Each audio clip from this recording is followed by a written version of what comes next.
All right, what's good, people? It's Smoove with Smoove Creations bringing episode 6 of the Custom Sneaker Podcast. I know we missed last week, but, you know, with what's going on in the world and everything, a lot of changes have been happening, and so we decided to, you know, really focus on that with this week's episode.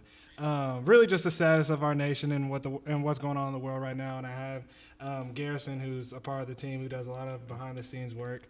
And so we're really just going to talk about just us two being black men and growing up and how this business really ties into that. So, Garrison, the first question I have for you is, why do you think all the riots, the protests, police brutality, like, why do you think all that's happening? Well, clearly you just see a side of oppression that hasn't been addressed before. I mean, every now and then we've had a movement, Black Lives Matter. People come out of the woodworks, you know, express how they have discontent for what's been going on. But honestly, the reason I think that we're seeing stuff today is this isn't just African Americans. This isn't just black individuals coming together. This is honestly the entire United States. All 50 states have had signs of protest, which is really important, I think, because it honestly addresses the situation as a whole. Not only is it just in America, but we're seeing 26 other countries around the world. So it's really been more of a global thing. I know we've been going through the pandemic of the coronavirus. I think that really addresses it as well, because people have been stuck inside, and now everything that they do when they see the news, there's not a lot of positive things going on. We have a lot of unfortunate things happening to black individuals, and so when you got a bunch of people cooped up inside with nothing to do, and now everybody's kind of off of work and stuff, why not go outside? Why not protest? Why not make your voice heard for the voiceless people? So I think that's really something that's been addressed more so like the times, and then honestly, people are just fed up. Mm-hmm. I mean, this has been a long time coming. I mean, if you think about it, over 400 years, still people don't have the same equality, obviously, as we can see today. There's a lot of things that have been happening in the news and stuff that is unseen on a daily basis. So I think people are just really tired, and honestly, just the last demonstrations that have happened, it's really brought people together, and now everybody's honestly noticing it rather than just the oppressed people as a whole. No, that's facts. Plus, that was really deep. Like, that was dumb. I'm trying. Just now. Okay, so, and I've been on social media. If you guys have been on social media, I would strongly doubt that you did not see or weren't updated on what was going on. So why do you think the George Floyd incident was like the last straw? Why do you think? Because this is just like what happened with Rodney King. So like, what do you think? Why do you think it was this incident that caused everybody to have an uproar? I mean, I don't know all the logistics of it. I'm still trying to look into it, you know, gain all my information. But when it comes to this specific case, I believe the thing that he was stopped for or cited for, pulled over by the police or whatnot, was because he used a counterfeit $20 bill. Now, one, I didn't know him personally, obviously, but even if he knew that it was a counterfeit $20 bill, which I don't think, I don't know how to check and see if stuff's counterfeit or not, but even if he did or if he didn't, it's a $20 bill. It's not like it was a $100 bill. It's not like he was buying or stealing somebody's identity. I mean, the most you can get with $20 is, you know, maybe like 10 gallons of gas. So it wasn't like he was. 20 McChickens. That's what I'm saying. Like, the whole seriousness of the entirety of the thing, it was not that deep at all. And for somebody to lose their life over $20, I mean, people have lost their life over stuff less, obviously just getting pulled over and policemen feeling threatened. But to have 3 police officers and then one with his knee on the brother's neck, I mean, why has it had to come to that point all over just $20? Like, I think when people, one, see the video, not only hear about it, but actually see the footage, and they see the way that he was being restrained, and he also, like, they see the whole situation, it's kind of gut-wrenching because I've seen it, and I clearly felt some kind of way about it, but, like, just to reflect on that and then look and see over $20, that's no reason for somebody to lose their life. How do you feel about it, though? I think what makes me, like, really upset is that, yes, it is about race, but, like, for me, it's, like, way beyond race. That's, like, a humanity issue. What he did to that man was demoralizing. That's humiliating for him and his family, but, like, that's inhumane to sit on somebody's neck for 9 minutes, and then I think it was like 2 or 3 minutes of it he was completely unconscious. and he's crying out for his mom. I think that's what brought me to tears and like really kind of really put it into perspective for me, because at least how I interpret it is that people see it as the last, or they see it like this was kind of like the last straws, because I think there was like absolutely no humanity in that situation. There was no reason for him to do that, whether he had a counterfeit $20 bill or he robbed the whole entire store. Like there was absolutely no reason for him to sit on his neck for that long.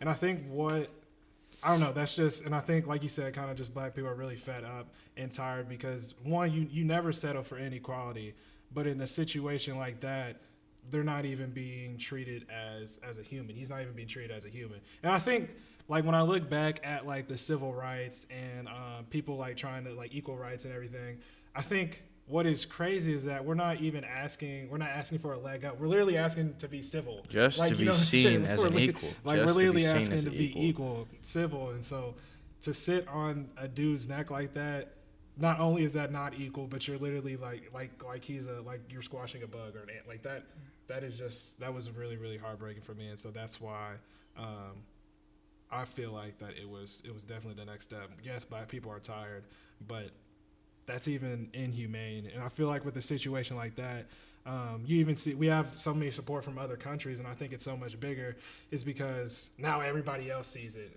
And so like I saw a quote from Will Smith actually, and he said racism and police brutality isn't getting better or worse, it's just getting recorded. Like we live in the age of information, of cell phones or cameras or whatever, so anything can be recorded. And I feel like that situation, people realize like, hey, black people might have a point here, you know what I'm saying, or they're not lying, or I don't know if people really thought we were lying, but I know for a fact that people did not think it was that serious until this situation happened. And I think that's what really, escalated it. And I think that's a really good point, honestly, because obviously I'm appreciative of everything that's come out of this, everybody that has come together. But one thing that I also noticed is like, is it that bad? Like, obviously we live that in a day-to-day scenario, so we know the struggle. But like, the fact that it took all 50 states and 26 other countries and that large mass of people, just like you said, not to get a leg up, not to fix everything from the past, but just to get to equal, to be on the same playing field. I think that really speaks volumes. And honestly, it wakes people up, like you said, just to get acknowledged as a human being. Right. And so okay, so my next question is that I've seen this a lot on social media, and it's typically from a lot of people who like I know you've heard of All Lives Matter, so it's typically people who fall underneath that group. But a question that I've heard that I thought was interesting, and like I said, I've seen on social media, it is, do black people play the victim? Do you feel that we're always crying or we're letting current situations hold us back? Now, I think that's a funny question because the way that I perceive it is that they say a victim. Obviously, like we said, people aren't lying about their situations. This is something that has been continuous over years, decades, and honestly centuries. So I don't think black people play the victim, but I do think that you see some scenarios where they might be using being black as a crutch. Now, that's two completely different things. I don't think when you're a victim, you're crying out for help because you really have a reason to. Like, I mean, obviously to address the situation, people are fed up, like we said, but I think in some scenarios, people's mindsets, that they know, like, they're in inequality and that they know that a lot of times they don't have the same abilities or the same opportunities as other people. But just because you realize that you're living in an unequal world, that doesn't mean that you need to use the color of your skin as a crutch. And what I mean by that is, just because you're black, don't be like, oh, well, I'm not going to get this opportunity, or I'm not going to be able to do this. I might as well just settle for that. Just because of things that people tell you what you can and can't do doesn't mean that you got to confine yourself in that box. And I think that really is what ultimately tests yourself as being a crutch, and rather just being a victim and fighting for yourself and fighting for the rights that you know that are yours. Right. Honestly, that question, so when I heard that question, or like I literally saw it on social media, I instantly got like really, really mad. Just because, like, for me, when I hear that question, I instantly hear get over segregation, get over slavery, get over civil rights, get over separate but equal, get over Jim Crow, get over, you know what I'm saying? Like, first of all, I just listed off a bunch of things. I just listed off a bunch of things that we had to deal with. But second, the fact that people are kind of like just pushing that underneath the rug and telling you to get over it, just kind of really, really bothers me. And I think another thing that is interesting is that people think like this stuff was so long ago. Like I believe Ruby Bridges, one of the first African American students to integrate into schools. She literally just turned like 65. Like that wasn't that. She's still kicking. She's still doing well. That was not long ago. And all these like pictures that you see of the civil rights movement and everything, they're all taken in color, but they've actually been changed to black and white to make you think that they were this long, that it was this long ago, and that it wasn't that long ago. And on top of that, I feel like the reason why people may say that black people play the victim, one, it's not playing the victim, it's literally stuff that has happened to us. So one, we are victims of the current state of America. But additionally, I won't say every other culture, but the majority, at least from the majority, has gotten a 400-year head start. So we haven't had a chance to build generational wealth. We haven't had a chance to really establish ourselves in education. We haven't had a chance in housing with redlining or them even pushing black people into ghettos. Like there's just so many things that we literally are playing catch up for.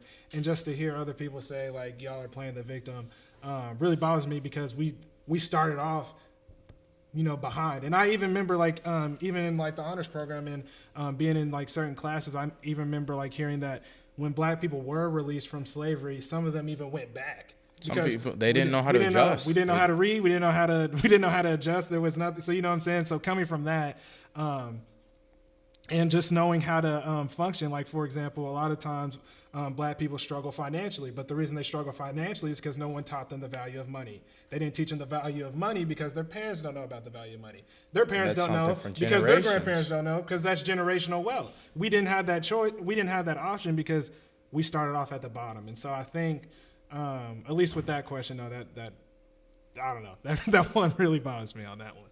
And I think also it's an easy cop out to say, oh, it's kind of like a manipulation scenario. Like when you bring a problem to somebody and you tell them like, hey, maybe you made me feel this way. And then their response is, well, the only reason I made you feel that way is because that you pushed me into like that point. That wasn't my fault. Like you caused me to do those things. Right. It's the same thing. They're saying that we're a victim because they don't want to acknowledge the stuff that has been in the past. Okay, that stuff might have happened, but yeah, now you need to, I mean, you still get to go to public school now. You still have the same opportunity. Like they don't want to acknowledge the fact of all the wrongdoings and the things that have happened in the past, because like you said, these things are going to take time.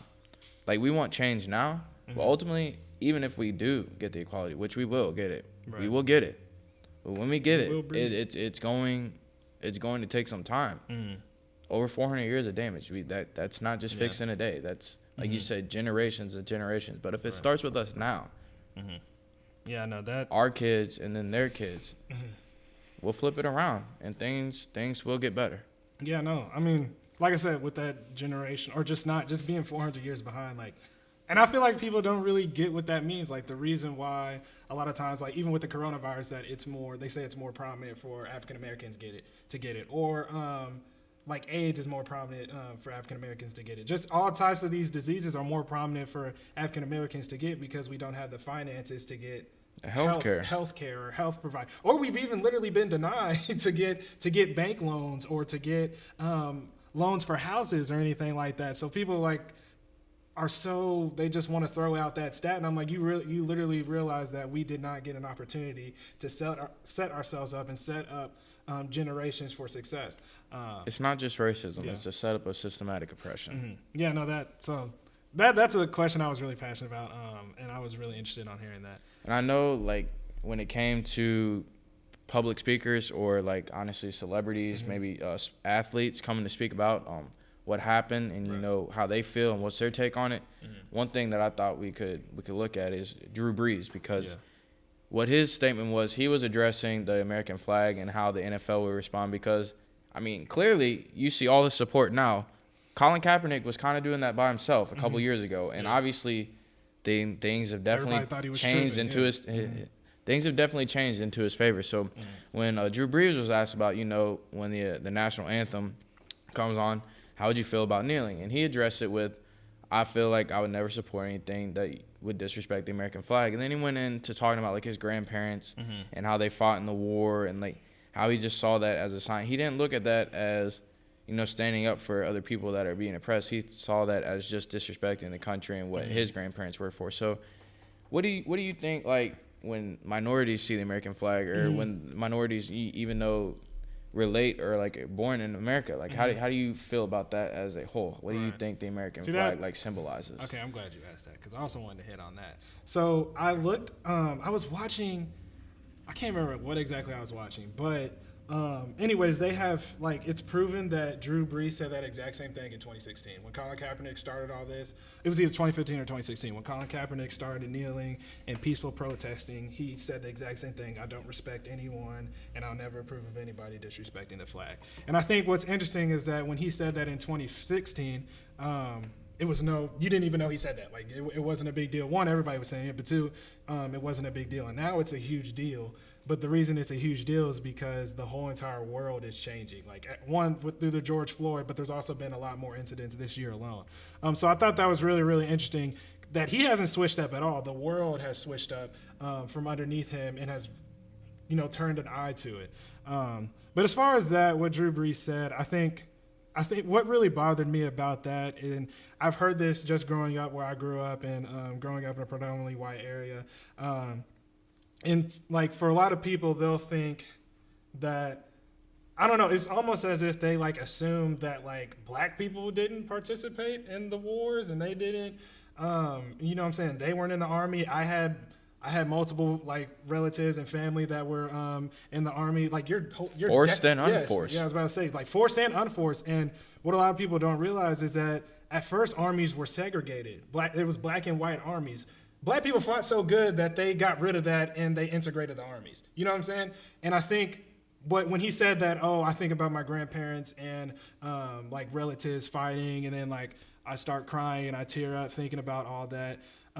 Like, I had grandparents and uncles that participated too, but when they came back, they were treated as less than, and they were called racial slurs, and they were, you know what I'm saying, like how it was treated back then. And so what the flag means to Drew Brees is completely different than what it means to me, and I feel like what it means to a lot of minorities. For me, when I look at the flag, I think of oppression, I think of slavery, I think of anger, I think of hurt, I think of hatred, I think of, you know, just being tired, frustration. And to him, he said that it literally makes him cry and that it's pride or whatever. So, like, we live in the same country, but that's two very, very different scenarios. And so his parents were probably treated like kings, or his grandparents were probably treated like kings. His relatives, they probably got Purple Hearts and stars and, you know, were lifted up, but ours weren't. And so that's just his perspective, and that's him growing up, you know what I'm saying, the way he was. And so I believe, for me and a lot of other minorities, is that we don't look at it the same at all. And I think that's a good point to touch on, because honestly, I believe it's more about like how you see the scenario or how you view it, because his perspective was kind of more of a tunnel vision. Mm-hmm. He wasn't looking at like a broad perspective. He wasn't really acknowledging everybody as a whole. So when I look at it, I get obviously outraged about things that have happened before. I get stressed out. I question, like, this country is like, we have freedom, mm-hmm. but are we really free? So like, I'm thankful for like the opportunities that I have been able to achieve while being in this country, but I also just think, like what you said about all the history of it, and like, mm-hmm. why has it been so hard just to be an equal individual? So when it comes to like the national anthem and stuff, I personally wouldn't think like it would be a bad look when it comes to like taking a knee. I wouldn't think like that's disrespectful. I think obviously like that's freedom of speech, and mm-hmm. people do have the right to that. I wouldn't see somebody as being, oh, I hate America. Yeah. No, we don't hate America. We just hate the things that Americans. Mm-hmm. We just hate the things that happen throughout America, which is why they are taking a knee, and which is why they are protesting in the way that they are, mm-hmm. to show people like, okay, yeah, we still support it. It wasn't like they turned their back on the flag. Mm-hmm. I mean, multiple times if you see NFL games, they still sing the national mm-hmm. anthem, but they just on a knee. Yeah. Like, they respectfully, they not doing anything disrespectful to the flag. You didn't see anybody out here burning the flag, but they just took a knee, and, right. and that simply some people just don't understand. Yeah. And even Colin Kaepernick said it didn't have anything to do with the flag. It wasn't what that. It has to do is how black people see the flag and how the experience of black people's whole entire just American experience, just living and growing up here, is completely different from the majority. And he was just bringing like notoriety to that. And so that was essentially what it was all about. I didn't mean to cut you off. No, that was good. Mm-hmm. Okay, and so my next question is, since we talked about Drew Brees or whatever, so why do you think people are upset about these protests or riots, or like, why do you think people are upset about it? Because people fear what they don't know, and this is something that hasn't been done before. And so when it comes to addressing a situation, like we said, that has the course and the history that it has over the time, honestly, it's just change. And when people don't know stuff, like I said, they get nervous, they get on in. And so, I mean, black people, they understand what's going on. Nobody's scared about that. I mean, now you give or take, you got some individuals who do want to go out and protest. Some individuals help in different ways, like they can, like behind the scenes and stuff, donating to different charities or organizations that, you know, are creating bailout funds and helping individuals partake in the protest. But I think what comes, the division is when it comes to rioting and looting and stuff. Now, obviously, like you said, when you touched on Rodney King and the riots in LA, and change did come when stuff started going awry and astray, and things started to become out of normalized. And when you create such a civil rights movement didn't get passed until people were rioting and protesting after Martin Luther King was shot. Which is very true. Which is very true. And so when you got a group of individuals that are completely fed up with the situation and start to not only protest and get people to hear their voice, but, you know, lash out in a certain instinct to where they show the entirety of the situation and how frustrated, and demonstrate basically what they've been feeling on the inside for the entire time. That's really when people start to take notice. But yeah, I think honestly, like you said, people don't understand the situation, and that's really what comes, like, you think about, you don't know it, and so when you look at it and you create your own decisions, you create your own ideas about it, it's indifferent, and people get nervous. So they're like, why are you guys protesting? I mean, what are the it's odd when you're looking from the outside in, but once you, like, when you're in it, I don't think it's odd. Like I said, you never ever settle for inequality. And so if one thing's off, then like, and there's been multiple things also, like you said, it's just people fed up, sick and tired of it. I mean, honestly, I don't agree. Like, I don't think it's right to loot and break into stuff, but at the same time, we built this country for free. You know what I mean? And I also feel like that if your focus is on looting Target or protesters looting Target or looting whatever it may be, but not the fact that somebody took his knee and put it on a man for 10 minutes, then I feel like maybe your priorities are probably off, because Target can already rebuild. I believe the CEO of Target was like, this is fine, we can rebuild. It's nothing. It's $1 billion company. We will never ever get our beautiful black kings and queens back, ever. You cannot bring them back. So when I hear that, I'm like, okay, sure, it may not be right, but that's definitely besides the point. And look at the core reason as to why people are protesting and rioting and looting, not to what's actually happening. And so that. Yeah, that's initially what I think of. And that's true, because it speaks volumes to how much demonstration has to happen for voices to be heard. Why did it take all the way to this point? Why now are you starting to listen just because things are getting broken into or things are starting to burn down and stuff? Is it really because the pockets are hurting? It's deeper into the wallet? Is that really what it takes? When somebody affects your money, now you're going to listen, not when somebody's been affecting our lives for the course of history. So I think when you look at that question, it comes back. It really goes full circle, because what do you, like, if this doesn't work, hopefully it does, like I'm saying, but like, what do you do when somebody just simply doesn't get it? Yeah. Like, where do you go from that? Man, I don't know. That's at this point, if you don't get it, you just don't want to. You know what I'm saying? Like I said, we live in the age of information. You can go on your phone and look up how to build a house, or how to do plumbing. Like, you can go on your phone and look up how to do anything. And so I feel like a lot of times people don't get it because they want somebody to spoon feed it to them. Or a lot of times they want black people to tell them about their experiences, or they want, and I've got this a ton, like, what's your experience, or can you tell me about this, or educate me. And I think that's another thing black people are tired of. They're sick and tired of having to explain. I don't have to tell you my story. Like, you can go on the internet, or you can research what's happening or what has happened in history and educate yourself. So what do you do when people still don't get it? I don't know, just tell them to research it. I would say you should at least point them in the right direction if they legitimately don't get it. Now, if they don't want to get it, then, you know what I'm saying, only God can change somebody's heart. But at that point, just point them in the right direction on where they can go to research it. I think that's important because when I hear that question, I go from one of two things. Like you said, do they not get it because they don't want to get it? Right.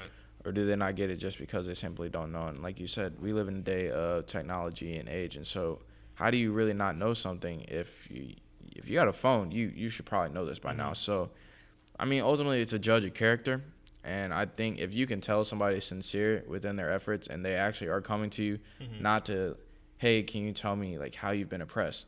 No, but hey, I'm sorry that I might have made you feel like this way in the past. What are some things, how can I oppress or not how can I oppress, but how can I make you feel better, or not you in general, but, how can I better myself to be better in this situation? Or even I see everything that's been going on. I clearly have made some mistakes in the past. I realize that now some of the things that I've done, might not have been right, but at the time I thought it was okay because I'd never been addressed like that before. Where can I go from now? How can I fix this going on in the future? What are some things I can do to help?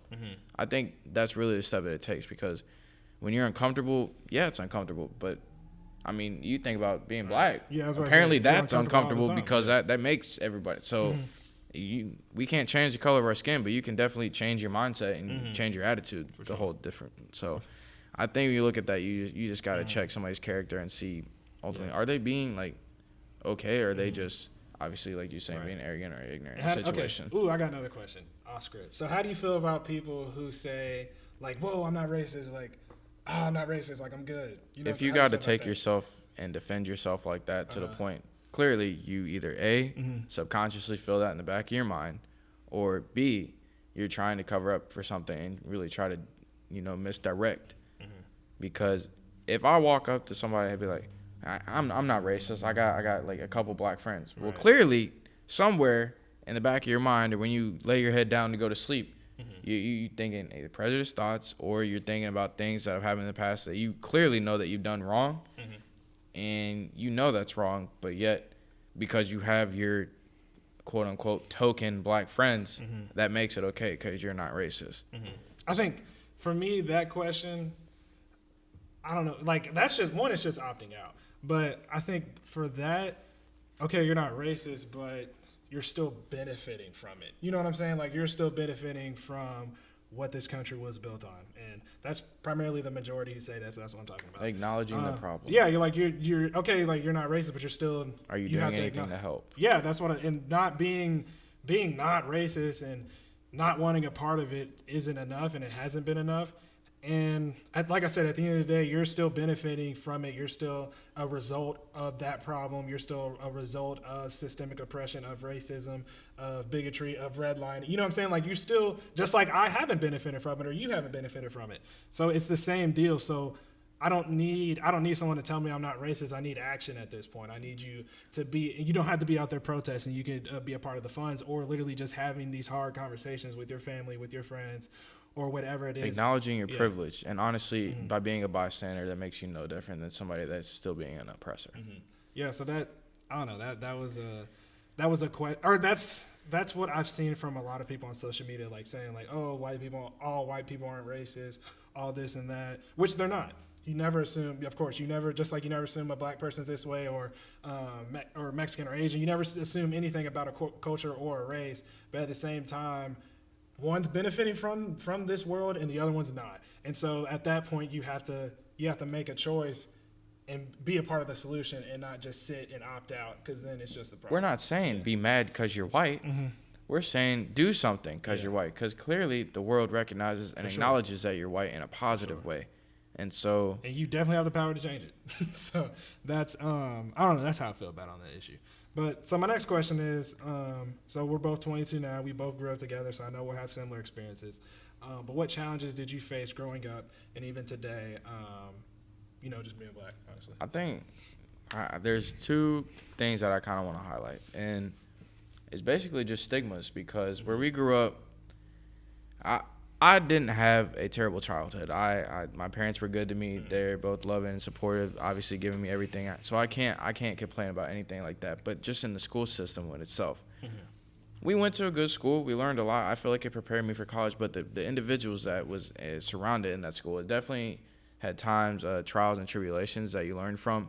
And what I was trying to get at really was, basically, me and you were individuals that were taught the good core values and, scholarship. We stayed in the books. We tried to get scholarships so we could go to college, which we graduated from, and that's what we did. So, but why was it like when we made good grades, or we wasn't always walking around like with our pants on our ankles, or basically just the stereotypical things that individuals try to identify black people as?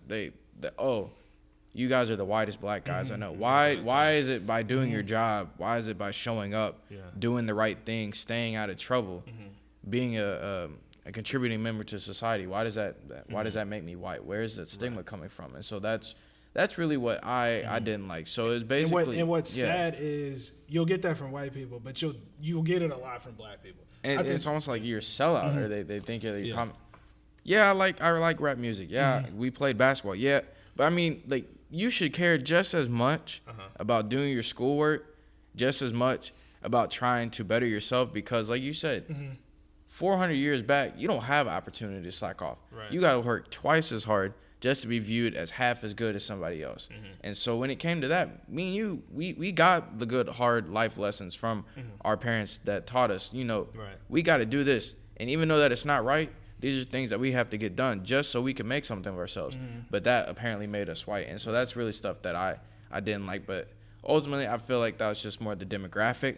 Now, like you said, that could be coming from black people as well. But that's just give or take. You look at colorism, and that stems back all the way back like to slavery, like we've discussed before. Either you were in the house or you were in the field. And that's really, you're trying to break a group of people up. But where did that come from? Obviously, the oppressor against. So it comes full circle, like we said. I know I kind of long-winded that, but that was really my take. Just the stigmas, and just by trying to be a good person, that made me white. No, that's just who I am. I didn't try to be anybody I wasn't. No, I got that a lot, and that really, really bothered me. First off, intelligence or excellence or success does not belong to a race, color, gender, or anything like that. That's an attitude. That is who you are as a person. That's what you want to go after. And I was actually talking to my mom about this. Shout out to my mama. I was actually talking to my mom about this, I think 2 days ago. And she was saying that, like you said, our parents taught us that. That has to be taught. You have to want to go after that. You have to be taught that this is important, that I need to get my grades together, or I need to walk with excellence in everything I do, or I need to not fit into this stereotype. You have to be taught that one, it's a problem and it's something that you don't want to be a part of, but it's definitely something, or that you should go after those things because it's going to set you up for a better life. Like I said, and that goes back to not being able to build generational wealth. That goes back to being 400 years behind. We weren't taught that. We used to get shot and killed or lynched for even wanting to learn that. So you know what I'm saying? So I think that's where it all comes from. We weren't taught that. We didn't have a lot of opportunities to be taught that. We even got killed for it. So I think that's where, now that I'm older and now that I look back at it, I get it more so now, because that's something that is being taught. I have a lot of conversations with my parents about the importance of saving, financial literacy, or like what I did with academics, or being proactive in things that I'm proud of, or that I care about, which hence this podcast. I was taught that. Those were the conversations I had with my parents. And a lot of the minority is not having those conversations because, you know what I'm saying, they weren't taught that. Their parents weren't taught that. And so I think that's where all that, or I believe that's where all that comes from. Really just, like I said, we grew up in a really nice area, so I did not run into like any crazy situations other than, like kind of what we talked about, just people. It was tough because you were too white for the black people, but you're definitely too black for the white people. You know what I'm saying? So it was a weird situation. But I mean, it's brought me closer to you. That's why you've been my best friend growing up. And Ishmael, shout out to Ishmael if he's listening. And honestly, a lot of African Americans at the school that I went to, we all just kind of, you know what I'm saying, got really tight and hugged up to each other, just because it was a place where we felt safe. Because like I said, it was a weird identity struggle because, you know, if you do what's right, you'll be, first of all, my skin color. Now, like, I don't even have my skin color. I don't belong to this gender group just because I want to be successful and I want to go after the things that my parents taught me.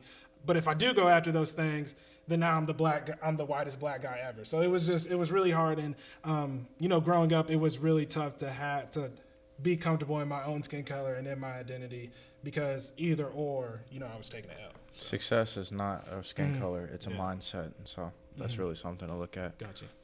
And then that I really like this question. I like this question a lot because we were thinking about it yesterday.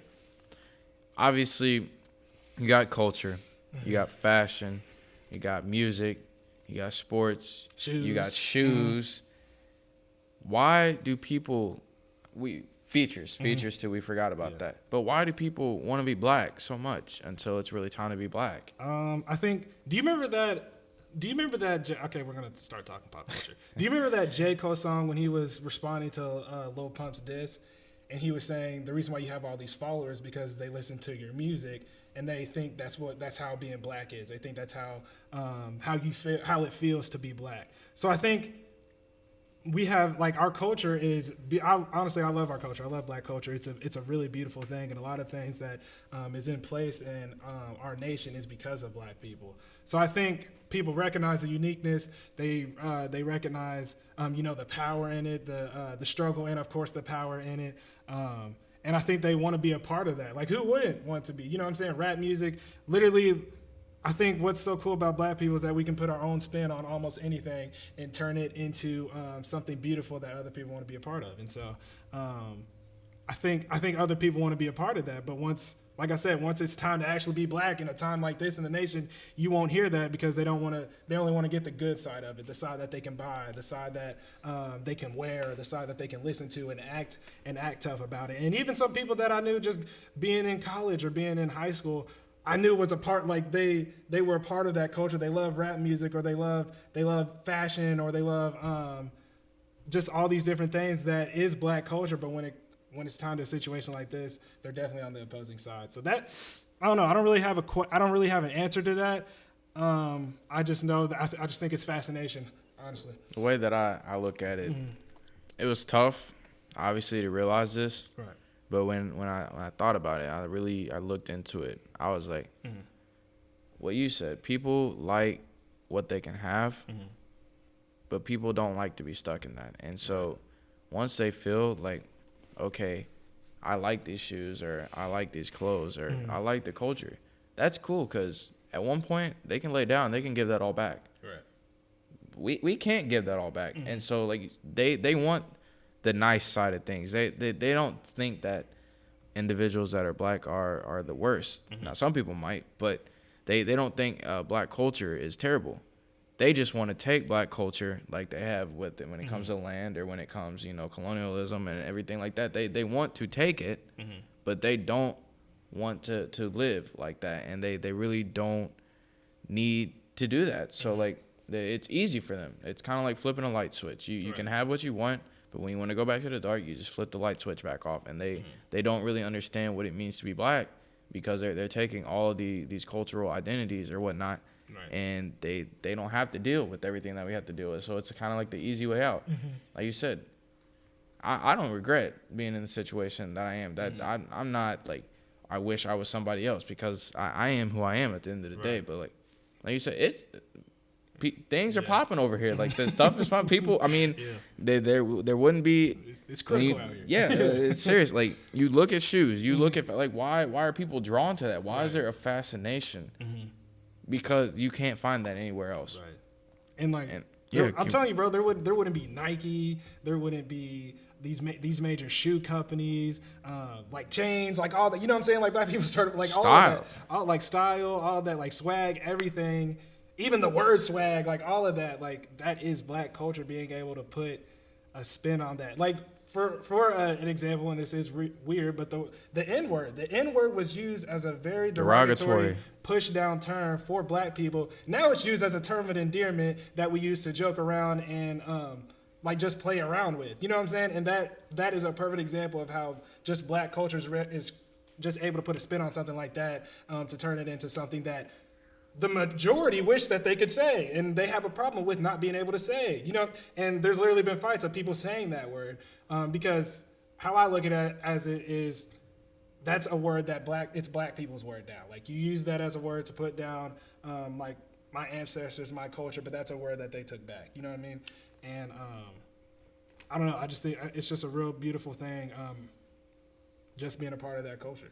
I think, and like I said, fascination. I think people want to be a part of it. Everybody wants the good parts, but nobody wants to ride when it's time to ride. Gotcha. And so, I'll guess this ask is a you. question Yeah. for you to ask me. Okay. So obviously, you know where we're at. We at Smoove HQ, Smoove Creations. For Shout out, you know what's going on. For but sure. Well, how are you handling this situation? Being a black-owned business, being a black man in America, and having a business to be able to, you know, contribute to what's going on. What have you done so far, and kind of tell us about what's going to come? I think so. The reason I'm so passionate about being a business owner. Well, actually, I'll give y'all the background story. So, my dad he owns his own lawn care business, DMP Lawn Care. DMP. Shout out to my dad. And so I would work with him growing up. Like I would just work with him. It'd be me and him cutting grass. And I remember a lot of times we'd just be riding in the truck, and he would just talk to me and be like, "Son, I need you to own your own business one day. You're going to do that." And at the time, I was like, "Bro, no, like I don't like cutting grass." And I'd be like, "No, like I don't want to. Like this isn't for me." And you know, here we are. And I just think it's funny because I think he always told me the importance of being a black man and owning your own business. And now I truly understand that. And I think a reason, or what black people can do, or what black culture can do to really come out of this, is black ownership. We just don't own a lot. There's a lot of things that we don't own. We invest in a lot of white companies or materialistic things, but we don't own our own. And I feel like every other culture supports their culture. Like the Hispanic culture, Latina culture, or whatever, they support each other. The Asian culture, they support each other. White culture, they support each other. I feel like black cultures don't support each other, and so I feel like the main reason, or my biggest drive, and what this time has really shown me, is that I definitely need to keep pushing as a minority business owner, especially with my team. I have a predominantly very diverse, ethnically diverse team, and I just think that's really important because it's something that you don't see a lot. But I think that's a way how we can rise up and come out of this, is investing into our own culture and just owning stuff. We need more doctors, we need more lawyers, we need more engineers, more technicians. We just need to have our own enterprise essentially, and just come up out of this. And so, how does Smoove Creations play a role in that? One, minority business owner, being having a very diverse team, and two, which I'm actually gonna make an announcement about this tomorrow, is we are working on a custom shoe that fits the Black Lives Matter theme. It's going to be honoring all the people that have been able to protest: Ahmaud Arbery, Breonna Taylor, George Floyd, of course. And so we're going to be selling this shoe, but the proceeds will be donated to different funds supporting George Floyd in all those different cases, as well as the bail funds for the rioters and protesters. And so that's definitely the role. It honestly, it was keeping me up at night. I wanted to be a part of this. I wanted to just figure out what I could do, what can I do with this God-given talent to be able to give back to my community and give back to those people who are out on the front lines and pushing for change. And so definitely be on the lookout for that, because that's a really big. And I don't know, did you touch on what you're doing with the proceeds? You said that? Yeah. Okay, so yeah, like I thought, one, I was not upset about the idea. I was more upset, like, dang, I wish I could have helped come up with that, because it was great. Like just the way to be able, like you said, take what you know. Take what your talent is. You've been, working on your craft, but really being at the forefront and just obviously contributing in any way that you can. Now, it's one thing, to go out and protest. It's one thing to like just be out there, but not only can you're doing that, but like you actually you're using your job, what you get paid to do, to be able to help individuals that are at the forefront as well. So I think, like we've talked about, coming full circle, I think that would really bring people together, and it's an awesome idea, bro. For sure, bro. I appreciate it. I mean, you got anything else? Because I know we kind of running over time. We really was a little bit, but I mean, this is a serious subject. So honestly, no. I think I don't have anything else. Just for me and my role, I guarantee effort and really just being able to.